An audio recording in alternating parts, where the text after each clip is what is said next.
Bienvenidos a la entrevista de este mes en Zarabanda Televisión y vamos a seguir hablando de agroecología, de agricultura aquí en Rivas, agricultura de cercanía, y para ello tenemos a dos personas que saben perfectamente lo que se cuece en el Parque Agroecológico Soto del Grillo, porque tenemos, por ejemplo, a Lola Refolio, la concejala de Desarrollo Económico, bienvenida. Muchas gracias. Y también con Alberto Cruz de Liconia, bienvenido. Muchas gracias, Víctor, bien hallado. Que sois la cooperativa que se encarga de esa parte de asesoría un poco para orientar a los proyectos que hay dentro del Soto del Grillo, ¿no? Cuéntanos. Eso es, nosotros hacemos la asistencia técnica al Ayuntamiento de Rivas para poder, por un lado, hacer asistencias técnicas a los agricultores, tanto agronómicas como comerciales como empresariales, y por otro lado, pues hacemos toda la comunicación entre los adjudicatarios, los agricultores que hay en el parque y el Ayuntamiento, y tratar de coordinar un poco el espacio. El que pone en común todos esos productores para que haya un poco de coordinación. Quiero preguntarte, Lola, porque quizás no conocemos muchas veces los vecinos y vecinas de Rivas la importancia de ese parque agroecológico. Hace poco presentaba el Ayuntamiento ese Plan General de Ordenación Urbana, donde se ve, por ejemplo, que prácticamente 3/4 partes del terreno de Rivas es parque natural o es zona verde. ¿Qué significa tener no solo ese pulmón, sino también un sitio de producción de alimentos? Pues para el Ayuntamiento de Rivas es muy importante, ¿no? Poner en valor el parque agroecológico en cuanto a las políticas de sostenibilidad y medioambientales. Es fundamental cuidar y mantener y proteger, y si es posible aumentar nuestro parque agroecológico. Hablábamos antes con entrevistados del reportaje, con la gente que vino a la tertulia, que prácticamente, salvo Fuenlabrada, no hay ninguna situación parecida a la de Rivas, con un parque agroecológico tan potente. ¿Cómo situáis el Parque Agroecológico Soto del Grillo en un contexto, digamos, de la Comunidad de Madrid, donde no hay muchas iniciativas de este tipo? Pues el Parque Agroecológico efectivamente fue, de hecho, el primero que hubo en la Comunidad de Madrid, y en todo el Estado español también es pionero en cuanto a la parte agroecológica. Y no solo ecológica, es decir, no sé, seguro igual nos centramos un poquito más en definir lo que es la agroecología, pero en el 2008 se hizo una primera permuta de terrenos, una apuesta muy valiente por parte del Ayuntamiento de cambiar terreno rústico por terreno urbano, y con el interés, como decía Lola, de poder atraer, de poder, digamos, intervenir en una política alimentaria municipal desde el inicio, desde la raíz, que es poder fomentar que haya agricultores en el municipio. En Rivas se había quedado sin agricultores hortelanos, desde los 80 no había agricultura de huerta en Rivas, y la manera en la que se podía incidir más directamente es fomentando. Rivas hizo un diagnóstico, vio que no tenía suelo municipal de riego, y dijo, bueno, pues no lo tenemos, vamos a hacer una permuta y vamos a poder apoyar. Entonces es un proyecto que en tiempo ya se empezó a diseñar en el 2008, con lo cual luego ha habido otros parques agrarios que han ido surgiendo, pero fue una apuesta bastante valiente y yo creo, desde mi punto de vista, bastante adelantada, de poder apostar para que haya agricultura en el municipio, y además encima que esa agricultura sea ecológica y desde una mirada agroecológica que no solo se centra en la parte ambiental de la producción, sino también en la sostenibilidad luego de los canales de comercialización, que sean canales cortos, en que las condiciones de trabajo de los agricultores también sean buenas, y en definitiva en que se pueda en Rivas comprar producto local y de temporada. Cuéntanos, Lola, justo esa importancia de ese producto local. ¿Cómo lo habéis puesto en valor también dentro de otras gamas, no solo de la parte más puramente de agricultura, dentro de ese sello de Hecho en Rivas? A ver, como bien ha dicho Alberto, el proyecto empieza en 2008, las primeras adjudicaciones son 2012, y la apuesta siempre ha sido buscar un producto de cercanía, un producto local. El sello Hecho en Rivas, bueno, pues fue una de las primeras iniciativas, porque, bueno, como bien sabéis, el Parque Agroecológico estaba en la Concejalía de Transición Ecológica, ¿no? Que es lo que se entiende como lo normal. Claro. Pero llegado a un momento actual vimos que realmente como parque agroecológico y en cuanto a todas las políticas de agroecología está muy asentado y que teníamos muchos proyectos ya sobre el terreno y vimos que lo que necesitaba era un impulso para poder instalar y mejorar, ¿no?, el producto dentro de nuestro ayuntamiento. Entonces, para eso se están haciendo muchas alternativas o se están buscando la forma de encajar del producto de cercanía, de consumo agroecológico dentro de la ciudad. Entonces tenemos los mercados, que al principio, recuerda que hace un tiempo era un mercado que se hacía una vez al mes los domingos, luego los mismos productores vieron que se iba desinflando como mercado, entonces lo que se ha hecho ha sido colocar el mercado semanal.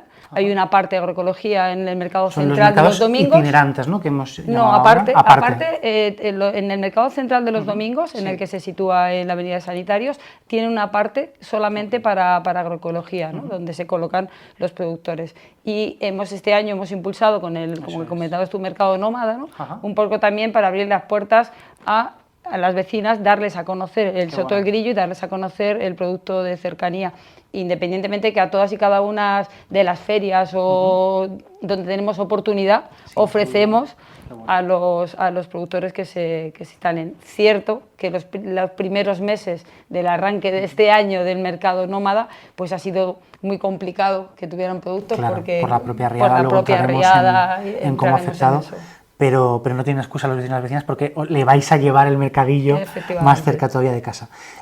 Quiero preguntaros, porque claro, el pasar a la Concejalía de Desarrollo Económico es también como un gesto muy importante. ¿Significa que ya hay productores muy grandes, muy potentes, que empiezan a ser realmente actores, que ya no es una cuestión, digamos, de autoconsumo o de digamos, cuidado de ese entorno natural, sino que realmente ya son productores que están vendiendo, que están produciendo y que son actores muy interesantes para el propio desarrollo económico de la ciudad? Sí, realmente hay productores ya que tienen unos proyectos muy buenos, muy asentados y que tienen incluso productores que tienen bastantes trabajadores ya, porque ven que necesitan y que tienen que reforzar los proyectos. De cifras seguro que Alberto nos puede aclarar más, pero tenemos productores que toda la producción que tengan la tienen vendida de antemano. Claro. Y es verdad que luego están los productores que llamamos de multicultivo, ¿no? Que esos sí que se dedican un poco más, ya no al autoconsumo, porque realmente para autoconsumo en Rivas tenemos los huertos urbanos también. Y bueno, quizá las asociaciones sí que funcionan un poco en esa línea, pero los que son productores que lo que es su pan, ¿no? Al final es su medio de trabajo, es su forma de ganar el pan, y al final ellos lo que utilizan son pues equipos de consumo, ventas, imagino que organizadas con otros espacios, otros municipios, y este tipo de mercado de agroecología que al final está en auge. También les ayuda. Cuéntanos, Alberto, ¿qué tipos de proyectos están ya en ese parque agroecológico? Sí, pues desde el 2012, como comentaba Lola, empezaron a entrar los primeros proyectos en el Soto del Grillo. De esos primeros proyectos, más o menos la mitad se han ido manteniendo. Entraron unos 15 proyectos. Y luego, a partir del 2018, que cumplieron los primeros 5 años más un año de prórroga de la primera adjudicación, comenzaron a entrar otros proyectos nuevos. Entonces, ahora mismo hay 9 proyectos hortícolas en el parque y 2 proyectos ganaderos, uno de ternera de Vega de Rivas y otro que hace leche para los quesos de Campo Real, y ellos lo que hacen es cultivar el secano para poder dar el forraje a sus animales. Claro. Y de los 9 proyectos de huerta, pues tenemos a Ignacio de Vega Fértil, a Gonzalo de Sapiens, que ha entrado hace poco con mucha fuerza y está vendiendo a través del canal Oreca de restauración, sobre todo a restaurantes. Él es un antiguo chef que ha ido vendiendo a restaurantes porque conoce de primera mano las necesidades que tienen.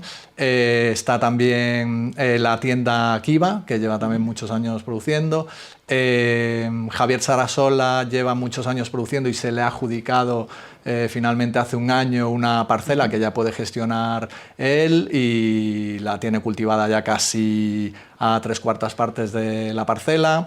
Ecodebio, que lleva desde el principio, cada año ha ido mejorando su producción, y en una última reorganización que se ha hecho a raíz de que entrasen las competencias del parque, se derivasen a desarrollo económico, también se aprovechó para hacer una reorganización de los proyectos del parque, porque había algunos proyectos que tenían demasiada superficie y no eran capaces de gestionarla, y otros proyectos que ya eran capaces de gestionar sus 2 hectáreas de terreno y necesitaban ampliar, con lo cual se ha hecho esta reorganización. Háblame de uno de esos proyectos grandes, por ejemplo, que lo comentamos también en el reportaje, como es Riconatura, que realmente tiene ya un volumen de producción muy importante. Sí, pues tanto a Ecodebio se le amplió de 2 hectáreas a 4 hectáreas, que hacen... se dedican sobre todo a vender a grupos de consumo y a mercadillos, entonces llevan muchos años haciendo mercadillos, los hacen fenomenal. Y Riconatura se especializó en tomate autóctono de la Comunidad de Madrid, que es un proyecto muy específico y no es sencillo cultivar y vender tomate de variedades autóctonas, y con un proyecto a través del IMIDRA, del Instituto Madrileño de Desarrollo Agrario, y con Carrefour, pues empezaron a poder promocionar el producto de variedades autóctonas locales y de venta, sobre todo a través del Carrefour de Rivas. Con lo cual no lo distribuyen. Han conseguido entrar incluso en gran superficie. Sí, eso es. Y también a poder vivir exclusivamente de lo que produce. Bueno, muchos agricultores también tienen... En Madrid es complicado cultivar desde el 1 de enero hasta el 31 de diciembre, los inviernos son duros, el verano hay mucha gente que está de vacaciones, con lo cual la planificación hay que ajustarla bien para poder vender y tener tus productos cuando tienes a los clientes que te lo compran.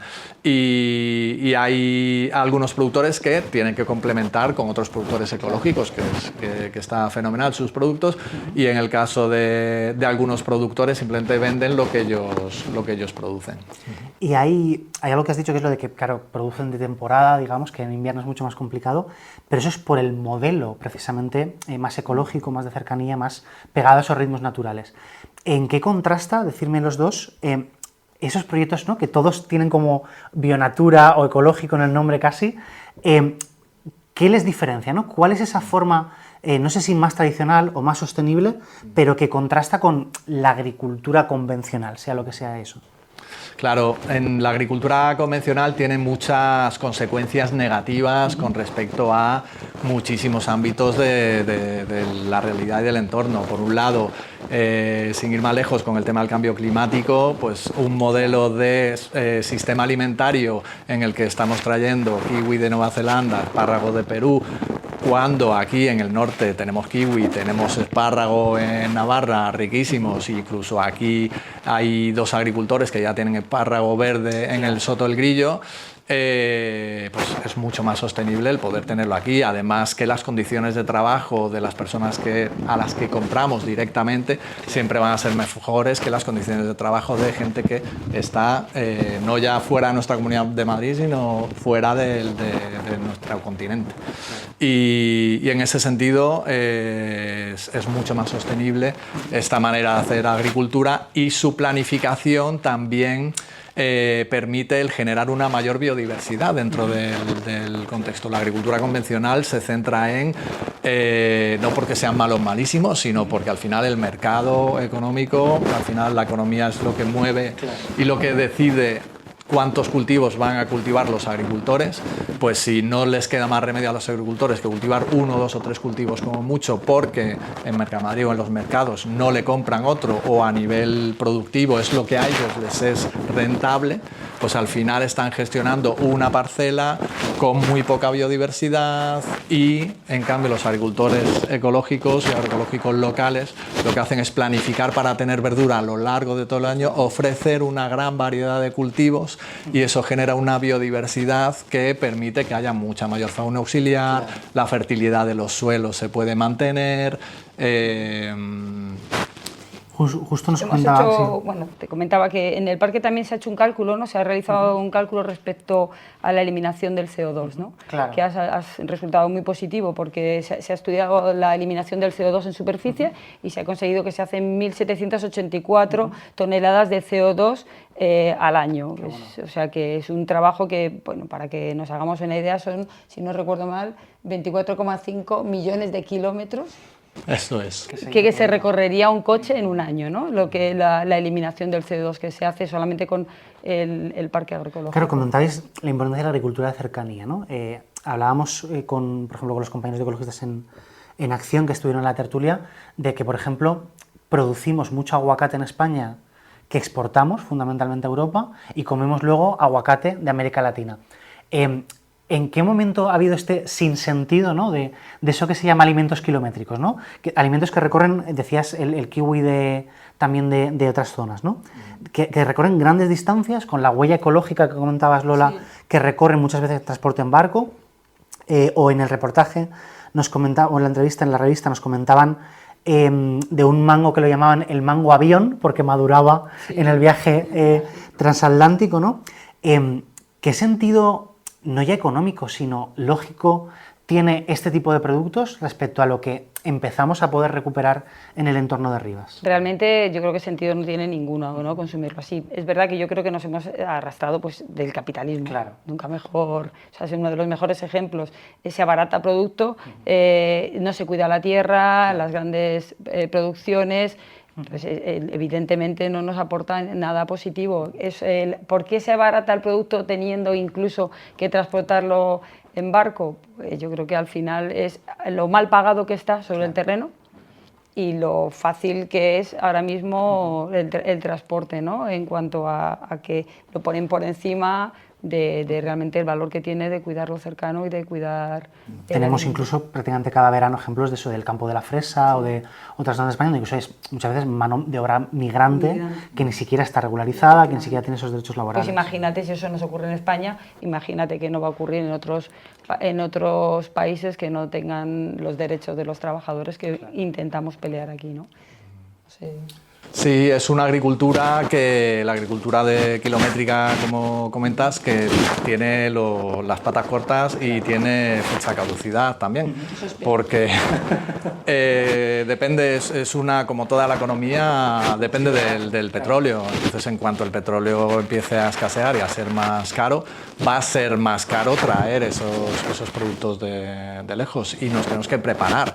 Ya hemos visto con la pandemia, con la guerra de Ucrania, con la subida de la inflación, que estas cosas suelen pasar de un día para el otro, pero somos conscientes ahora de que este sistema no es sostenible, con lo cual tenemos que planificar políticas alimentarias sostenibles que sean ejemplos como el parque agroecológico, como el resto de políticas alimentarias que hace Rivas, también de las composteras comunitarias, los huertos comunitarios, para que aunque no podamos sustituir la alimentación de una ciudad de 100.000 habitantes de un día para el otro, cuando vengan mal dadas, tener ejemplos sobre los que decir, mira, pues este proyecto sí que nos sirvió, cómo sacamos la política, ya tenemos esa experiencia tanto a nivel administrativo municipal como a nivel de sociedad. Claro. Sabemos qué caminos se pueden recorrer y aunque ahora mismo el objetivo no sea sustituir un sistema alimentario más sostenible por otro insostenible, sí que el objetivo es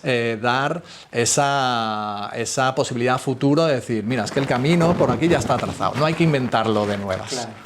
Y yo creo que también tenemos que hacer un gran trabajo pedagógico a la hora de la cesta de la compra, ¿no? Porque nosotros... Del poder que tenemos también como consumidores. Claro, como consumidores. Y al final yo creo que como ciudad tenemos que hacer una concienciación social con ese tema, ¿no? O sea, yo creo que nuestros padres y nuestros abuelos pues se asomaban al campo y preparaban el menú dependiendo de lo que tuvieran, ¿no? Claro. Para cocinarlo, y ahora estamos acostumbrados que nos da igual la época del año que sea, que comemos fresas o comemos sandías o comemos melón. Bueno, pues eso también, yo creo que también es una cuestión de volver, ¿no? A los orígenes de la cocina y a los orígenes del consumir el producto cercano, de cercanía y de temporada, que creo que es importante. Cobraba mucha importancia la idea, cuando hablabais de esos cortocircuitos que ha habido en los mercados internacionales, la guerra de Ucrania, el apagón, esa idea de soberanía alimentaria, ¿no? De que no tengamos que depender tanto de ese producto que a lo mejor un día deja de llegar por cualquier conflicto bélico, por el tema de los combustibles fósiles o por lo que sea. ¿Cómo de cerca o de lejos estamos de poder aproximarnos a la soberanía alimentaria? ¿Qué es para vosotros en Rivas avanzar hacia esa soberanía alimentaria? Yo creo que nosotros pertenecemos, ¿no?, a la red de municipios por la agroecología, Ajá. que además tenemos la vicepresidencia de la red de municipios por la agroecología, y ahí se está haciendo un gran trabajo, claro, sobre la soberanía alimentaria y sobre la soberanía, o sea, y la alimentación de cercanía, porque es que o sea, al final creo que es más fácil entre todos los municipios valorar las ideas que tenemos en los distintos ayuntamientos y sacar una línea de trabajo común, claro, ¿no?, para la soberanía alimentaria. Sí, en cuanto a la soberanía alimentaria, yo creo que hay que poner el foco un poco en la capacidad de decisión, ¿no? O sea, la soberanía alimentaria es un concepto que viene mucho de los movimientos sociales en países de la periferia económica y se basaba mucho en poder tomar ellos las decisiones, poder tener acceso a la tierra. Eran luchas de verdad de gente que necesitaba producir sus alimentos, porque si no se mueren de hambre, y de gente que les están echando de sus terrenos para, pues, poder hacer un monocultivo de soja transgénica para alimentar luego a los animales en Europa. Entonces viene de ahí. Y hay que fijarse mucho en la parte del concepto de la capacidad de decisión que tenemos. Aquí lo hemos aterrizado más desde el punto de vista del consumo, claro, y las luchas empezaron en los 90 y en los 2000 para que el movimiento agroecológico pudiese, desde el consumo sobre todo, presionar a la sociedad y a las administraciones para decir: necesitamos agricultores que hagan una agricultura que sea sostenible, con canales cortos, con unas maneras de hacer la huerta y de fertilizar y de regar y de llevar los fitosanitarios que sea sostenible. Y en ese sentido, desde el consumo se presionó. Y en los últimos 30 años han empezado a haber, sobre todo, emprendedores jóvenes que no venían tanto del campo, aunque también muchos agricultores convencionales se han transformado al ecológico, que permiten el poder tener esa capacidad de decisión, de decir: pues si yo quiero apostar por una política alimentaria local, puedo decidir el comprar, el ir al mercadillo al domingo a comprarle directamente el producto.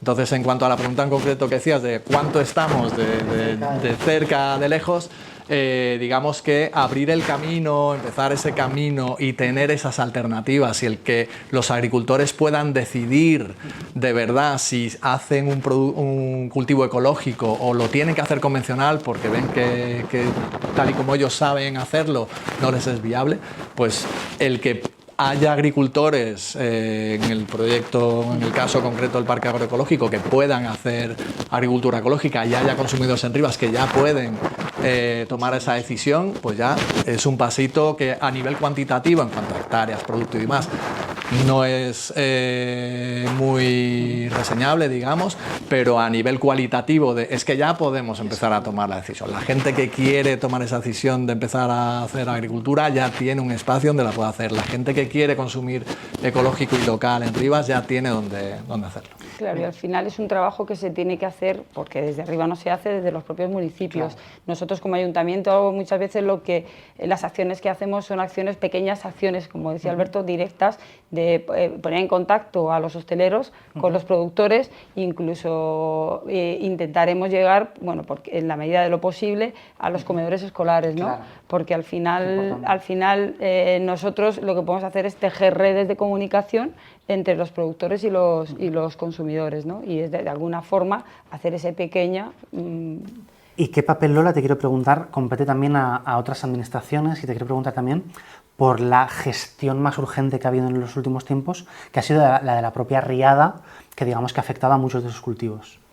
Bueno, pues nosotros ya en abril estaba en el pleno del ayuntamiento, se llevó, ¿no?, como la necesidad de exigir a la Comunidad de Madrid y al Estado esas ayudas que decían, claro, que iban a llegar por las inundaciones, y que al final, cuando te pones a mirar las bases, nos dejan fuera como ayuntamiento, ¿no? Nos dejan fuera como ayuntamiento de unas ayudas a las que tenemos derecho, porque o sea, no sirve para poblaciones de menos de 20.000 habitantes, no sirve para los que tengan cierto grado de, o sea, que te haga dañado la infraestructura en un porcentaje dependiendo de tu municipio, porque las inundaciones están ahí, las necesidades de los productores están ahí y nuestra obligación como ayuntamiento y como gobierno es velar por ellos, ¿no? En la medida de lo posible. Es cierto que a gran escala hubiera sido más sencillo poder llegar a ofrecerles unas ayudas que realmente son lo que ellos merecen, ¿no? Con los daños que han tenido y que como ayuntamiento nunca vamos a poder llegar a cubrir esos daños, ¿no? Entonces nosotros sacamos nuestra propia línea de ayudas, que es una pequeña cantidad de dinero que podemos sacar en principio desde la concejalía para aliviar o que ayudar a que puedan seguir adelante, o a que algunos tenían intención de dejarlo todo y que ya abandonar los proyectos, y por lo menos ver primero el cuidado y la necesidad que tenían, y en esa estamos, en intentar acompañarles. ¿Hay algún acompañamiento, no ya en el momento de la emergencia, sino a este tipo de políticas desde planes de la Comunidad de Madrid o desde el Estado? Empieza a haber algunas, desde el Estado, desde el Ministerio de Agricultura, de la parte de alimentación, a través también de la red de municipios por la agroecología. Se han tenido reuniones, hay una parte de la financiación de la red de municipios por la agroecología, viene por parte del Ministerio de Agricultura, y ahora también el Ministerio de Consumo, a través de la dirección de la Agenda 2030, también está aportando esta financiación. Y luego por parte de la Comunidad de Madrid, directamente a los municipios, hay algunas ayudas. Lo que pasa que la agricultura en general son los fondos FEDER que vienen programados por la PAC, y que la Comunidad de Madrid es la que distribuye esos fondos, y ahí digamos que está más, o sea, necesitaremos como poner más en contexto la agricultura en la Comunidad de Madrid. Por un lado, vivimos una comunidad autónoma uniprovincial, es muy pequeña en superficie, sobre todo comparado con los 7 millones de habitantes que somos. Entonces, hablando de alimentación, pues ya solo ese contexto es insostenible a nivel material y de superficie que pueda alimentar, cultivada, que pueda alimentar a los 7 millones de habitantes. Y luego, en los años 80, había unas 10.000 hectáreas de terreno de huerta cultivada en Madrid, que se ha ido reduciendo a actualmente unos 2.500 hectáreas. O sea, se ha dividido por 4 la superficie de huerta en la Comunidad de Madrid. Los intereses eran otros, y claro, desde la Comunidad de Madrid sí que es quien tiene competencias agrícolas y en agricultura, y sí es quien tiene que tener como una mirada estratégica. No es que no estén haciendo nada, hay una parte del IMIDRA, o sea, hay una parte de la Comunidad de Madrid en el IMIDRA, en el Instituto Madrileño de Desarrollo Agrario, que está apostando, sobre todo los últimos años, por mantener a los agricultores, hacer asesoramiento. Tiene un grupo de asesores que se llama Madrid Asesor. Están con otro proyecto de Madrid Rural, de distribución, de apoyar a la distribución de los agricultores para que puedan vender directamente los convencionales a grandes superficies y mejorar su valor añadido de los productos que venden y tener ellos un poquito más de consumo. Pero la realidad es que la agricultura en Madrid se está perdiendo, como se está perdiendo también en el resto del Estado español y en el resto de países del centro económico. O sea, que es algo que ahora mismo estamos en un momento histórico clave, porque no sabemos desde los países desarrollados cómo hacer para mantener la agricultura, no es la prioridad. Estamos viéndole ahora un poquito las orejas al lobo, con lo cual va a tener que ser una prioridad. pero la agricultura se aprende a base de estar al lado de tu abuelo y de tu padre o de tu maestro agricultor de referencia y estar con la azada cavando. No se aprende con los libros, se aprende en el campo. Y tú puedes saber agricultura en Rivas, pero no saber hacer agricultura en la Sierra de Madrid. Porque cambia totalmente las condiciones del terreno. Entonces estamos en un punto crítico a nivel histórico, no ya de Rivas y de España, sino de la humanidad, que llevamos 10.000 años viviendo de la agricultura y se están jubilando nuestros agricultores y no están pasando ese relevo de aprendizaje oral y de práctica de la agricultura. Entonces es un momento clave en el que desde las administraciones se tienen que poner mucho las pilas para poder hacer políticas que beneficien esa transición y ese relevo generacional. Hay un modelo de aprendices en Francia que se ha mirado muchas veces como ejemplo. ¿Qué tipo de procesos tenemos en España para que sí que haya ese relevo generacional que comentabas?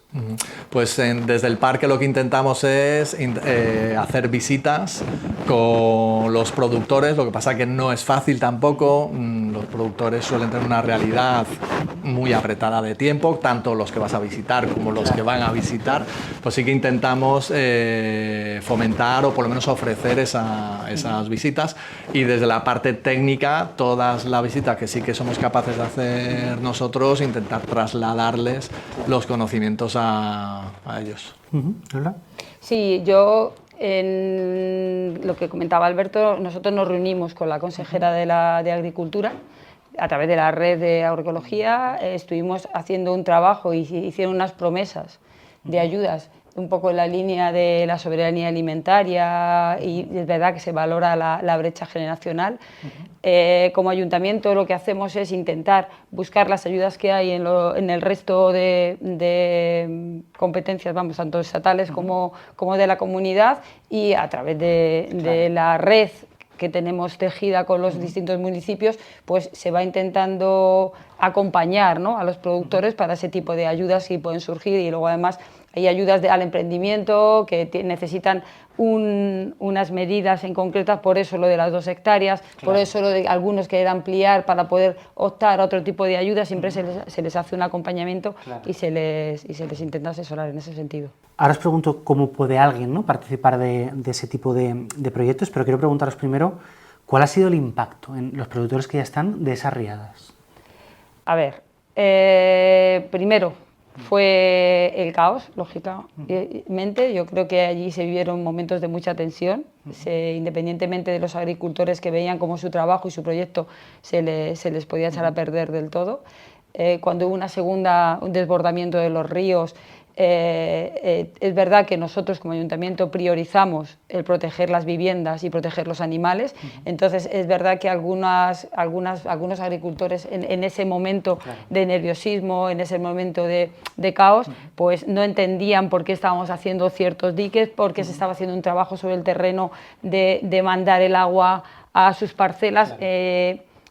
Se intenta que haya una visión global del parque, pero yo entiendo y comparto que cada agricultor al final se preocupa, pues, de su terreno, de su trabajo y de las horas que tienen y que están por tener de trabajo, ¿no?, y de tiempo allí echadas y que todo se les iba. Son pérdidas, nos decían varios de ellos, de decenas de miles de euros en muchos casos. A ver, las pérdidas son muy difíciles de cuantificar porque los terrenos que se han podido volver a replantar, claro, otros terrenos aún, otras hectáreas están cubiertas de arena, sobre todo en la zona de secano, no la de regadío, que eso yo, claro, creo que algunas no se podrán volver a utilizar de la misma manera que se estaba haciendo antes. Claro. Las pérdidas económicas yo creo que todavía siguen en trabajo sobre el terreno. Claro.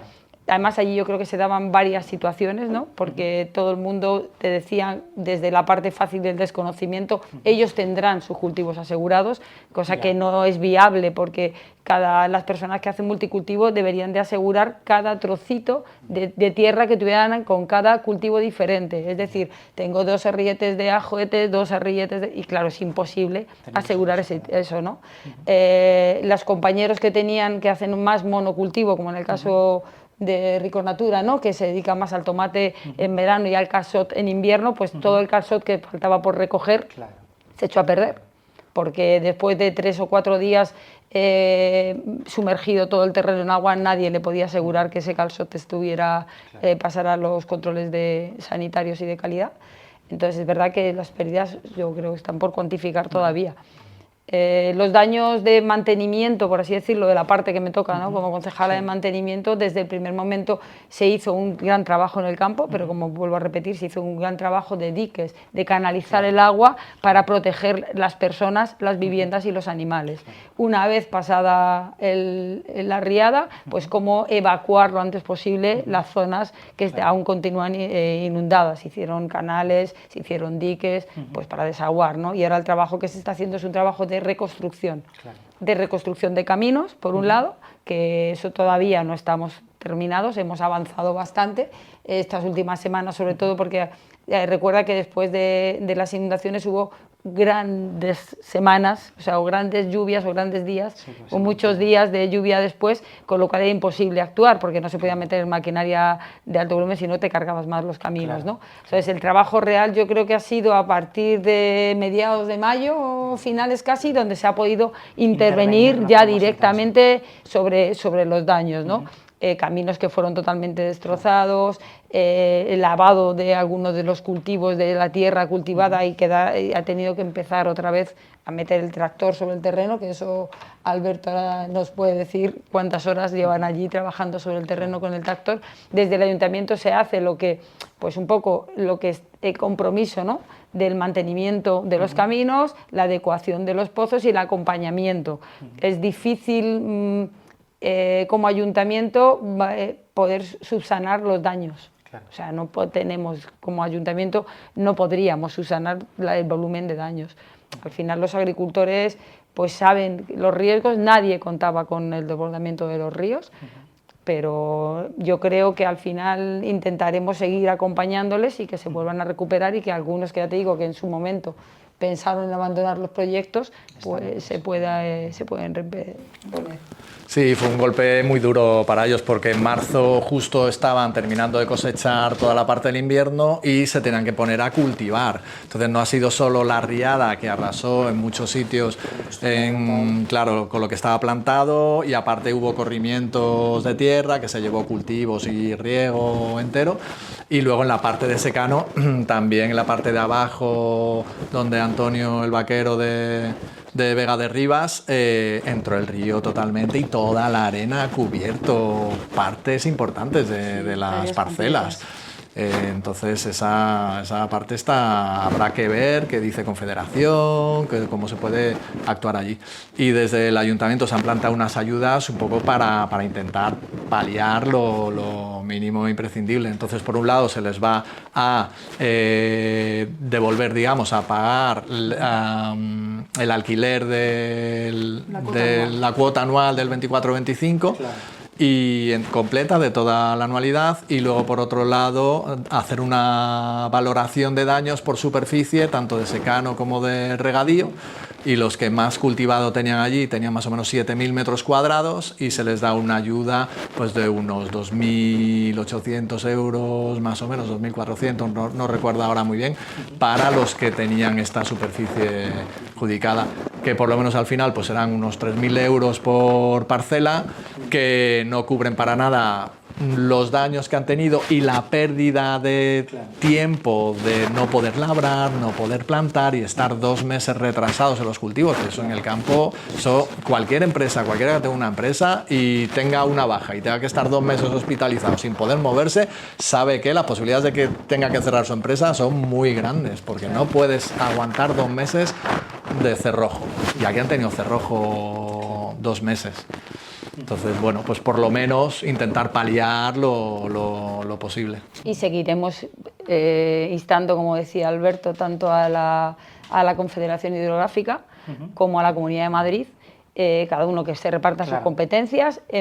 Si no reconstruyen las orillas que se ha llevado el desbordamiento del río, esta situación se va a repetir, porque no estamos hablando de que no estamos hablando del agua que cae del cielo, ¿vale? Estamos hablando de que te abren los embalses, el agua que te trae el río no es la que está recogiendo tu municipio caída del cielo, sino el agua que viene de desembalses, y es un agua que viene, si fuera un cañón hubiera sido una dana. Aquí tenemos la suerte de que no estamos hablando de que es una zona encañonada, estamos hablando de una vega y claro, inundó toda la vega. Las vegas son zonas inundables precisamente para eso. Pero si no se reconstruyen las orillas, esto no necesitaremos tanto volumen o tanto caudal de agua para que esta cosa se vuelva a repetir. Estamos con los técnicos preparando desde lo que es igual, desde nuestra posición, intentar canalizar que si hay una pequeña crecida que no tenga nada que ver con una crecida grande, un pequeño desbordamiento, no vuelva a meterse en las vías y que quede un poco desviarla antes de que se meta la agua, pero si se repiten las mismas condiciones, no tardará los días que tardó en derrumbarse la orilla del río para entrar el agua, sino que entrará directamente. Hablábamos antes de que con el cambio climático los fenómenos meteorológicos extremos van a ser más frecuentes. ¿Podía haber hecho algo mejor la conferencia hidrográfica, que es un poco la responsable de eso que comentabas de la gestión de los cauces? Hombre, mínimo tenerlos limpios.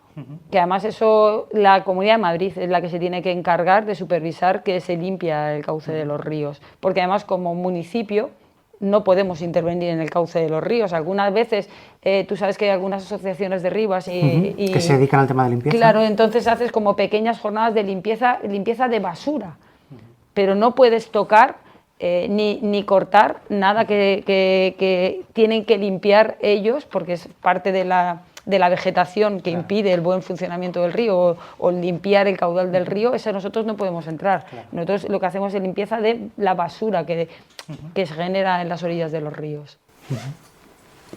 Sí, y como decía Lola antes, es muy importante los diques que bordean al río, porque en el caso del Soto el Grillo, sobre todo ha sido una curva que hace el río en el Jarama.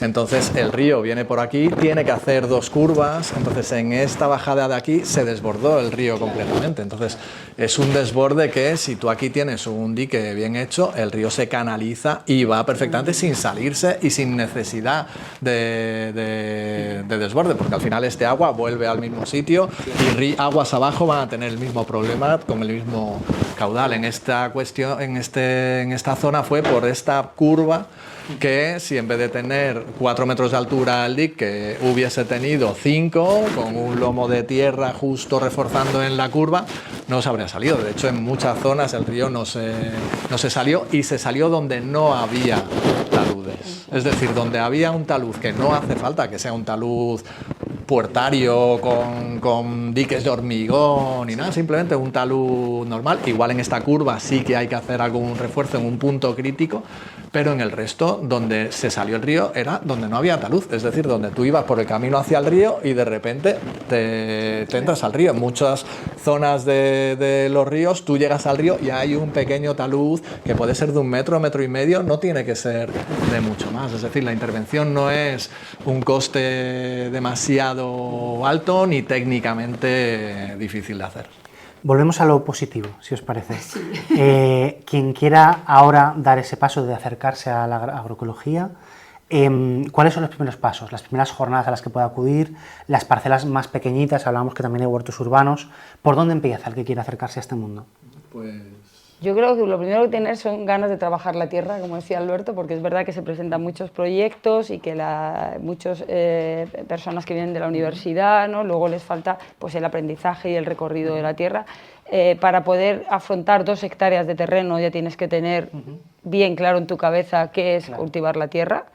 En Rivas tenemos la suerte de los huertos urbanos, pero los huertos urbanos pues son un poco más de ocio, ¿no? Es una mirada diferente. Es verdad que hay personas o asociaciones, en este caso, que empezaron con huertos urbanos y que luego al final se están cogiendo zonas un poquito más grandes del parque agroecológico, ¿no? Pero las asociaciones al final siguen teniendo un trozo pequeño comparado con afrontar las 2 hectáreas de tierra en las que te tienes que poner a trabajar.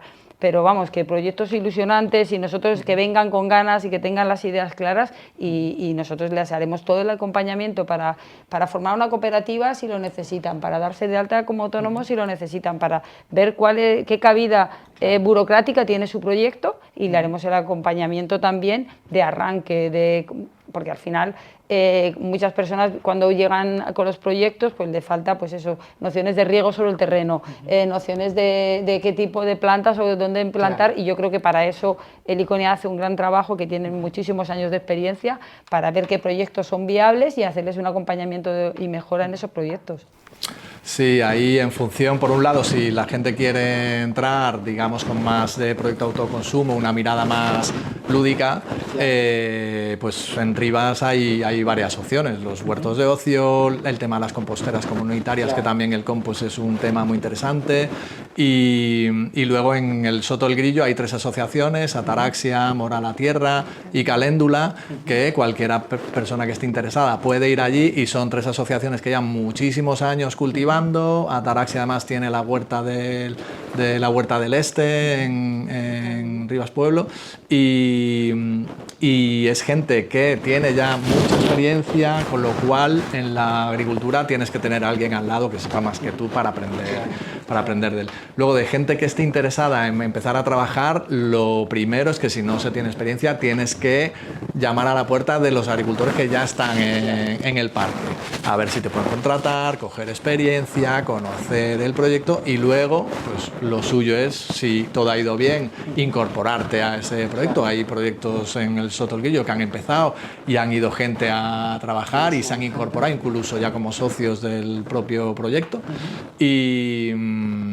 y luego también desde el parque, desde la Concejalía de Desarrollo Económico, ofrecemos momentos como para facilitar este conocimiento. Pues hacemos el día de huertas abiertas, que lo solemos hacer en primavera, que esta primavera con el tema de las inundaciones lo hemos aparcado para el año que viene, pero en septiembre siempre organizamos con el Centro del Chico Méndez, de Recursos Ambientales Chico Méndez, la fiesta de la agroecología, que este año va a ser el sábado 20 de septiembre, aprovecho para hacer cuña publicitaria. Y luego en octubre también estamos organizando un curso de agroecología presencial en Rivas, en diferentes puntos de Rivas, para que la gente venga y conozca aspectos diferentes de la agroecología. Por un lado, presentaremos a los proyectos y a las asociaciones del parque y el curso. Haremos una degustación también de productos del parque con el restaurante de La Huella Vegana. Y por otro lado, junto con Martín de la asociación Luna Decreciente, haremos una sesión de compost, que son maestros composteros ya en el barrio La Luna. Con Julián de la asociación Anidando Rivas vamos a hacer una sesión también de aves, de cómo identificar aves de Rivas y qué cajas nido podemos utilizar y cómo colocarlas para poder atraer y fomentar estas aves. Y por último vamos a presentar un proyecto muy interesante que tiene el Chico Méndez, que se conoce también poco en Rivas, que es el banco de semillas que tienen, de semillas autóctonas, que es un tema también muy candente para la sostenibilidad agraria. Y en el Chico Méndez, aprovecho aquí para decir a la gente de Rivas, hay un banco de semillas al que se puede hacer intercambio de semillas locales. Han hecho una parte de inspección, de investigación de todas las semillas autóctonas que han podido encontrar en Rivas y en los municipios de alrededor, y tienen más de 60 variedades que tú, como es un banco de semillas, te puedes llevar una pequeña cantidad de semillas, cultivarlas, reproducir las semillas y al año siguiente devolver esas semillas, o si tienes semillas propias autóctonas tuyas, también aportar una parte al banco de semillas. Qué bueno. Y en la Concejalía de Desarrollo Económico y Empleo, por supuesto, está abierta de lunes a viernes, de 8 a 3, para recibir cualquier idea, cualquier proyecto y hacerle el acompañamiento y hacerle hueco en Rivas. Tenéis ahí además toda la parte de asesoría puramente empresarial, sí, que para cualquier tipo de proyecto está disponible. También está disponible. Pues muchas gracias a los dos por acompañarnos y explicarnos cómo sigue creciendo, aunque vengan a veces mal dadas, ese parque agroecológico. Y nos despedimos diciendo que, bueno, si la vida te da limones, Aldimonada dicen, en Rivas tenemos el parque agroecológico, entonces no nos da limones, nos da tomates, nos da calçots, nos da un montón de productos de la huerta de aquí de Rivas que os invitamos a degustar en esa oportunidad que nos han dicho hoy y por tanto animaros a que os acerquéis a esas tiendas, a esos mercadillos itinerantes, nómadas, para que podáis, digamos, apoyar ese cambio en el modelo de producir alimentos que empieza también porque nosotros y nosotras como consumidores los acerquemos a nuestro plato como forma de apoyo. Así que aquí nos quedamos por hoy, gracias por vernos aquí en Zarabanda Televisión. Muchas gracias.